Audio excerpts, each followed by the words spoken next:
interpretive reading, Project 3, it's called the monodrama. His speech title is Home Alone. Interpretive reading is a speech that is intentionally read. In this monodrama, the speaker is directed not to look at the audience. This excerpt is from the first chapter of a science fiction time travel book called The Fold by Peter Clines. Becky is home alone in the hallway of the second floor of her home. She's expecting her husband to arrive back from a top secret business trip. All she knows is that he's an engineer who works on something very, very important to the government. The scene opens with the sound of the front door opening.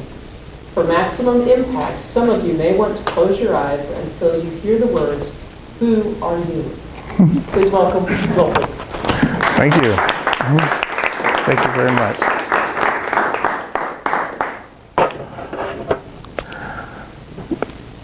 Madam Toastmaster, fellow Toastmasters, honored guests. As she reached the studio door, a faint rasp of sliding metal echoed from the front of the house, a key in the lock. There was a click and then the hinge squeaked. They'd been trying to fix that thing for years. "Hey babe," she called out.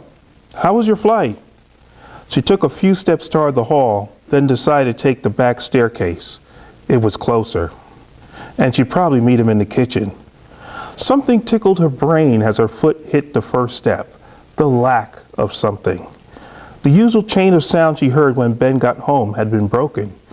She hadn't heard the hinge squeak again or the door close, or his keys hitting the table in the front hall. "Babe?" She lifted her foot from the step and walked back down the hall. From the top of the staircase, she could see the front door. It sat open by almost a foot. She could smell the lawn outside and hear the traffic headed for the Beltway. Ben wasn't there. She could see his keys on the table. His briefcase wasn't shoved under the table where he always tossed it. She took a few steps down the stairs. She peered over the banister to see if he was lurking in the hall. The hallway was empty. She walked downstairs to the front door. It hung open in a relaxed, casual way. Had she left the door open when she went out to the mail earlier? Maybe. Just enough for the wind to push it open? Had she imagined the sound of the key? Ben was due home any minute. She might have just heard the hinge squeak and added everything else. She leaned out the door. It was cool. Ben's car was in the driveway. She could see a faint shimmer of heat above the hood. Becky pushed the door shut. The hinge squeaked. The latch clicked. "Are you in here, babe?" Floorboards settled. The air in the house shifted. Someone was in the kitchen. She recognized the creak of the tiles near the dishwasher. "Ben?" His name echoed in the house. She took a few strides toward the back of the house. "Where are you?" The silence slowed her down, then brought her to a stop. "If this is supposed to be funny, it's not." Nothing. She weighed her options. There was still a chance this was a trick. Ben would leap out, make her shriek, then she'd hit him and welcome him home. It didn't feel like a trick. The house felt wrong. Ben's car might be in the driveway, but there was a stranger moving through the house. They owned a gun, a Glock 17 or 19 or something or the other. She had taken 4 classes and gone shooting at the range 3 times. Ben had said we'd probably never need it, but better to have it and not need it than need it and not have it. The Glock was upstairs, in their bedroom, in the nightstand. She could take 6 long steps back and be at the main staircase, or take 3 steps forward and get a view into the kitchen. She took 2 steps forward. Ben's briefcase and travel bag sat in the hallway. "Babe, I swear, I'm calling the freaking cops in 2 minutes." Her voice echoed in the house. "This isn't funny." A long groan sounded above her, the noise of stressed wood, the spot by her studio close to the door. Neither of them had stepped in it in over a year because it was so darn loud. Whoever was upstairs had stepped on it. They were upstairs. She looked at the ceiling. 3 seconds passed and another board squeaked. She could almost see the footsteps through the plaster. Someone was circling around the house straight through the kitchen, up the back staircase she'd have her foot on just 5 minutes ago, and into the upstairs hallway. They were near the bedroom, near the gun. Geez, why didn't she grab the gun as soon as things got weird? And why was Ben's luggage in the house? Why was his car in the driveway? Had someone grabbed him at the airport? Did he get carjacked? Becky stepped into the kitchen and grabbed her cell phone from the counter. Then she grabbed the butcher knife from the big block. The blade of the knife was almost 14 inches long and sharp as hell, and the handle set well in her hand.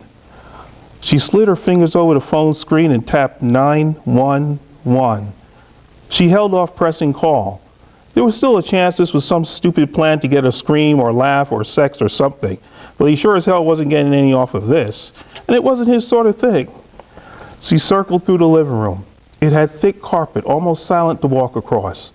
Just make it through the house, give Ben one last time to admit he was an idiot, then out the door. She called 911 from the front yard. She was halfway across the living room when she heard the sound of metal sliding across metal. It was a fast back and forth with a harsh snap at the end. She heard it a lot at the range. She had been the one making it. She swallowed. Becky looked down at her phone. Could she raise her voice enough to talk? Did the person upstairs know where she was in the house? What did 911 do when they got a silent call? Did they trace it and send a car? Did they hang up? She had to get out of the house now. Becky ripped the knife, made sure her finger was still near the call button, and took 3 long strides across the living room.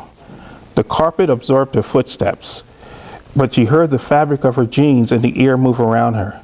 Her foot hit the hall, and she heard the creak of the second step from the top of the staircase. She froze. They were on the stairs. They'd see her going for the front door. She should have gone out the back. She still could, but she'd have to be fast. They'd hear her for sure. She ran for the door. Feet thumped on the stairs behind her. She reached for the knob. Stop! She turned and raised her knife. You, she gasped. Ben stood on the staircase 4 steps from the bottom. One foot was still on the 5th. The Glock was in his hand.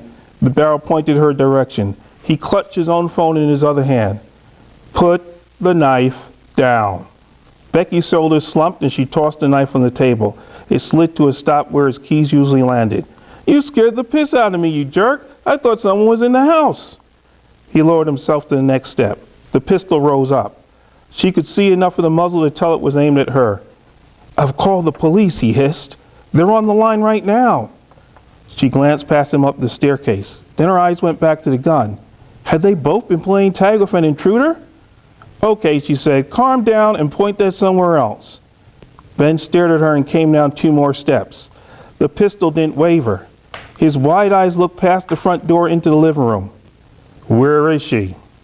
Babe, she said, her eyes on the pistol. You're freaking me out with the, where is she? He shouted. His voice echoed in the hall. The glass in the door trembled behind her. She shrieked in her mind, stumbled for a moment. She who? Ben stepped off the staircase and glared at her. He raised the pistol. The barrel was just a black square with a hole in it. He was aiming it right between her eyes. What have you done with her? What do you want with us? He took another step toward her, then another. The black hole kept pulling her eyes away from his face. It was just a few inches away. She could see the little trembles and shifts as he squeezed the grip. Babe, she pleaded, what are you talking? Who are you? He yelled. Where the hell is my wife? Thank you.